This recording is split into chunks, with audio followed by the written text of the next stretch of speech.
ओम शांति। कहते हैं यदि किसी चीज़ का सही समय पे उपयोग ना किया जाए तो समय निकलने के बाद या तो वो हमारे काम की नहीं रहती या फिर हम उसे उपयोग करने की स्थिति में नहीं होते। आइए एक छोटी सी कहानी से शुरुआत करते हैं।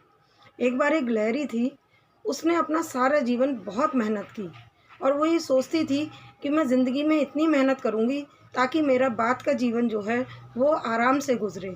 इसलिए वो सारा दिन मेहनत करती और अपने लिए अखरोट इकट्ठा करती थी। वो सोचती थी कि जिस दिन मैं एक बोरी अखरोट इकट्ठा कर लूँगी, उस दिन से मैं आराम से बैठ के खाऊँगी और मेरा जीवन खुशी-खुशी व्यतीत होगा। इसी धुन में वो दिन-रात मेहनत करती और अखरोट जमा करती रहती। एक समय ऐसा भी आया जब उसने एक बोरा भर के अखरोट इकट्ठा कर लिए। उस दिन उसकी खुशी का ठिकाना ना रहा।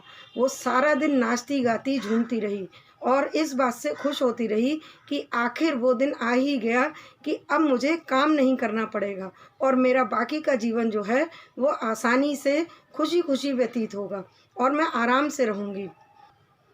लेकिन जैसे ही वो गिलहरी अखरोट खाने बैठी तो उसे ये एहसास हुआ कि जिन अखरोटों को जमा करने में उसने अपना सारा जीवन लगा दिया, अब उन्हें खाने के लिए उसके पास दांत ही नहीं बचे हैं।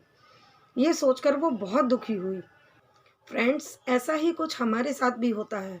माता पिता सारा जीवन इसी उम्मीद से मेहनत करते हैं कि पहले हम अपने बच्चों के लिए सारी सुख सुविधाएं जुटा दें, उनकी एजुकेशन के लिए पर्याप्त पैसा इकट्ठा कर लें ताकि वो बड़े होकर अच्छी एजुकेशन प्राप्त करके अपनी लाइफ में सेट हो सकें।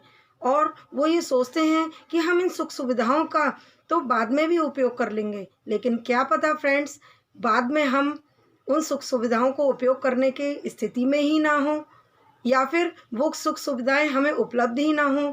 तो इसीलिए फ्रेंड्स, समय रहते अपने जीवन का भी ध्यान रखिए, क्योंकि ये कहा भी जाता है कि घोंसला बनाने की धुन में हम इतने मशगूल हो गए कि हमें उड़ना भी आता है, ये हम भूल ही गए। तो फ्रेंड्स, अपने जीवन का ध्यान रखिए, अपनी छोटी छोटी खुशियों का आनंद लीजिए, हंसते रहिए, मुस्कुराते रहिए। ओम शांति।